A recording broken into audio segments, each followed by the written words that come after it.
What up, what up? What's the B word, man? I'm Anthony Addison with another segment of What's the B word. Like and subscribe to the page. Hit me up on Instagram, What's the B word 52, just like you see on YouTube. Hit me up on Facebook, What's the B word. And hit me up on Twitter, B word 52. And y'all already know what's going on with me, baby. Baltimore Raven fan, Raven Nation stand up. Flock, let's get it. And if you're not a Raven fan, you might be a fan of anybody. You might be a fan of the Saints. You might be a fan of the Steelers. You might be a fan of the Cleveland Browns.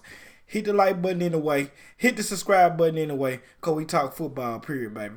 But anyway, reason why we're here, of course, is to talk about this game that we witnessed today. Our Baltimore Ravens beat the Cleveland Browns 31-15.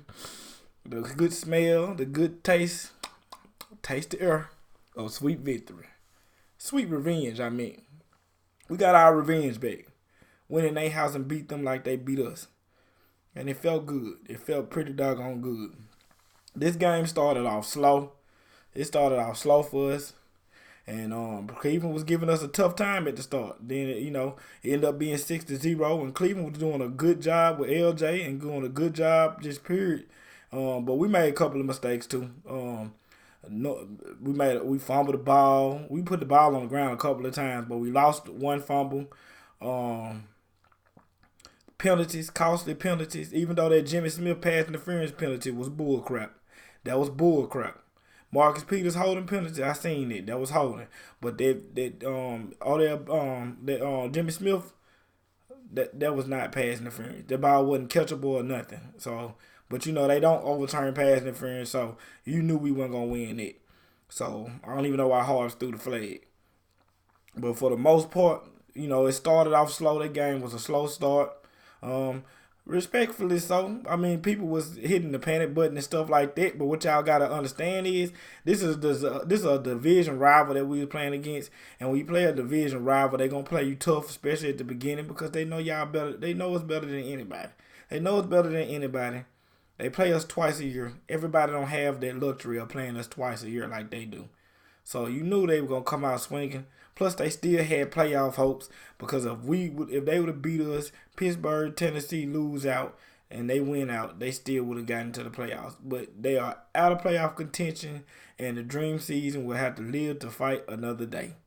But anyway, after that slow start in the first quarter, we got to kick it in. We got to click it in the second quarter. I mean, Lamar really just started showing his butt. He just really started showing his butt. We went and scored 2 touchdowns back to back. One, I can't remember the first touchdown. Let me look up these stats and see. First touchdown with Mark Andrews wide open. Wide stinking open. Mark Andrews. And the second touchdown was Mark Andrews again. With Lamar threw a crazy pass. Like, that was crazy. That pass right there was like one of those. That was one of them plays where you be like, no. Good job. Because what Lamar did on that play right there, his feet wasn't set. I'm talking about his base was slim and all that. When you looking at it from being technical about the quarterback position, them are passes that you don't supposed to throw. You don't supposed to do stuff like that.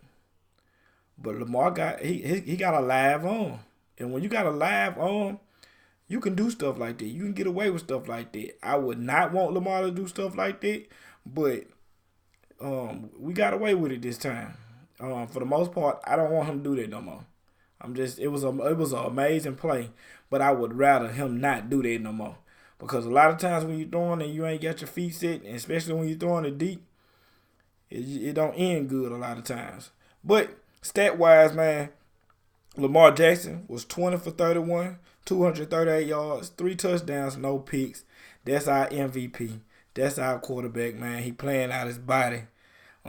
He also had 103 yards rushing, averaging 6 yards a carry. We had a good game on the ground, man. We was able to keep up with our average of 200 plus a game. Gus Edwards had 12 carries for 66 yards. Shout out to Gus Edwards, man, because Gus Edwards, when we needed him to come in, when Mark Ingram went down, Gus came out there and he was bringing that hat. Gus gonna be ready to go whenever we need Gus to go. So shout out to Gus Edwards. Mark Ingram, of course, he had 8 carries for 55 yards. That's a That's a 6.9 yards per carry average. Crazy, man. Because I ain't going to count Justice Hill because he only had 3 carries. But Lamar averaged 6 yards per carry. Gus Edwards averaged 5.5 yards per carry. And Mark Ingram averaged 6.9 yards per carry, man. That is crazy. Like, we got, like, the most dynamic rushing attack that the NFL has probably ever seen. Even better than the Warren Dunn, T.J. Duckett, and Michael Vick rushing attack. Because that was a good rushing attack, too. They wasn't playing no games. But this rushing attack we got, man, we're just trouble. One more thing, since I'm talking about the rushing attack, shout out to our rookie Justice Hill. He got his first career touchdown today, and man, that boy shot out of cannon. He really supposed to fall down so we can eat some more clock, but how can you tell a rookie not to go score that touchdown, man? That's his first touchdown. He been wanting it. He been wanting it all season long. We've been trying to get to him all season long. He finally got it. So shout out to Justice Hill, man. And I seen him working pretty good on his role as far as being a receiving back too. He getting a lot more comfortable in that role, and I'm liking it. If y'all haven't noticed, we had him out there catching he caught 3 balls on 32 yards. That's decent for a running back. To the receiving part of the game, you already know who the receiving leader is and who's the man. Mark Andrews, man. Shout out to Mark Andrews. He went down on the ankle. Wasn't a serious ankle injury, but, we're going to keep him on the bench. He's going to be inactive next week. But he had 6 catches, 93 yards for 2 touchdowns, man. And Mark Andrews is just nice out there, man. He just nice out there, man. He a baller. It's not too many things I can just say negative about this game right here besides the fact that we started out slow. On the offensive side of the ball, we started off slow. You could say, people try to say that the defense started off slow, but the defense only gave up 6 points in the first half. So if you're looking at it from my perspective, the offense starting off slow and the defense, held their own. They only gave up 6 points. And, the offense eventually started clicking because you can't stop our offense for a whole game. I don't care who you are. Can't stop our offense for a whole game. So when the offense got to clicking, it was on. It was on. Seth Roberts had 2 big catches in that final drive before the 2-minute warning. Shout out to Seth Roberts, man, because Seth Roberts he an unselfish player, man. He an unselfish player. He goes downfield, blocks and stuff like that. And when he rewarded with a catch here, a catch there, or a touchdown, I'm so happy for that guy. Perfect receiver for this system. Seriously, everybody was kind of questioning the Seth Roberts signing, but Seth Roberts is like one of the perfect receivers for our system. Like, man. That's about it in the receiving, man. You got Nick Boyle. He had 3 catches for a little 24. We just played good on the offensive side of the ball after we started this slow start. Lamar just really started doing his thing, man. Lamar had 300-something total yards of total offense. We just really did our thing. Let's go and get ready to start talking about the defense, man. The defense, as far as the defense, man, the defense did pretty well. Kept Baker in check for the most part. He had 192 yards. He was 20 for 33. A lot of dinking and dunking. We made sure we weren't giving up too much downfield. 2 touchdowns, 1 interception. As far as the defense, our pass rush didn't do a good job today. That's the only thing negative I can say about our defensive playing today. We blitzed a lot and we didn't get home a lot at all. Excuse me. If y'all can't tell, the weather kind of messing with me too also. But we blitzed a lot and we didn't get home. I don't remember us getting a sack. We blitzed a lot and we didn't get home. Boy, I got the TV on Kansas City. They just got crazy weapons. But anyway, we didn't get home a lot. That's the only thing I can say negative about the defense. But as far as everything else, held them guys to 15 points.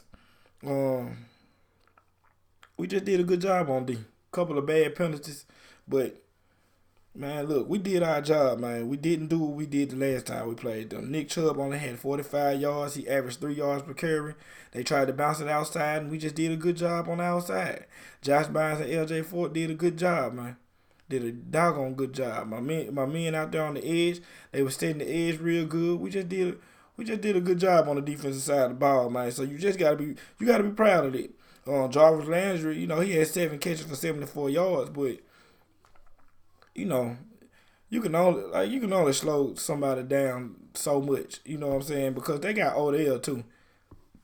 And, for the most part, everybody going to pay attention to Odell, and Jarvis going to be the one getting all the catches. But, we really kept their offense in check. I mean, after we did that little surge before the second half, and then we turned around and scored another touchdown, opening drive in the third quarter, we pretty much had this game under control. Cleveland knew we had it under control. We knew we had it under control, and we done locked in the first. We first place, number 1 seed, history. Lamar has made history again. Not just Lamar, but this team. This is a special team. One of the best Baltimore Ravens teams I've ever seen in my life. I mean, you can't deny it, man. This is one of the best. I mean, how many times have you seen us just blow out people like this in one season? How many times can you say we've been the number 1 seed? One time. How many times you can say we had a number 1 offense with a top 10 defense? First time ever. So, man, shout out to these guys, man. I know what I said about starting our starters next week against Pittsburgh to make them lose. But, hey, at the same time, with the Mark Ingram scare and the Mark Ingram Andrews getting banged up, we can start everybody else, but we need to let LJ go and chill out. Let him sit over there with the shades, eat him a banana, and cool it for this week 17. It's going to hurt me bad because he on my fantasy team. Mark Ingram and Mark Andrews is too, but it's just something we're going to have to just live with. We got flexed up. Our game got flexed to 4 o'clock. They're going to have all the playoff implication games at 4 o'clock. That's how they like to do it. That's how the NFL like to do it. So we won't be watching the game at 1. We'll be playing the waiting game. I hate 4 o'clock games, but, let's go ahead and get hyped up, man, because at the same time, we got this clinched. We laid back waiting on the playoffs, but this still a week. And at the end of the day, we still hate the Steelers. And if it's RG3 out there, I want RG3 to put him out. I don't want the Steelers in this playoffs. I don't. I hate them. They hate us, and I don't want them in the playoffs. I love their misery. To be able to watch them cry because they couldn't make it to the playoffs last year because of C.J. Mosley interception, best feeling in the world. Now we got an opportunity to put them out the playoffs ourselves, head to head. But anyway, man, that's all I really got to say about the game, man. Just mention a few things. Truth be told, it's nothing too much to complain about outside the pass rush. We didn't really do good at pass rush. Oh yeah, Black Mamba didn't have a good game. Our return man, he did not have a good game today. But hey, as long as he catch the ball and don't put the ball on the ground, I'm cool with it because that's all we needed him to do. Because that's what Cyrus Jones was doing wrong. So we'll be okay. It'd be nice to have a big return and all that, but as long as he catch that ball and don't put that ball on the ground, we cool with him. But like I said, that's about it. Special return game and getting sacks. That's the only thing I can really complain about. And it's kind of hard getting Baker, man. Baker kind of shifted, man. He not fast and all that. He not Lamar Jackson, but he know how to move in that pocket. But that's okay, man. Hopefully we can rest up and get ready for these playoffs, man. But anyway, I'm Anthony Addison. This is What's the B Word. I'm finna go lay down because, like I said, this weather got me feeling kind of funky. This weather been flip-flopping down south. I don't know how it is in Baltimore. It might get cold and stay cold, but down south, the weather be warm, hot, warm, hot. I said warm, hot. Warm, cold, and it mess with you. But anyway, I'm Anthony Addison, man. This was the B Word. Be on the lookout. I'm going to be dropping my preview soon for the Pittsburgh Steelers game. And I'm going to have to just say no shirt on because I don't like them busters. But anyway, like and subscribe to the page. Hit me up on Instagram, What's the B Word 52. Hit me up on Facebook, What's the B Word. And hit me up on Twitter, B Word 52. And I'm out.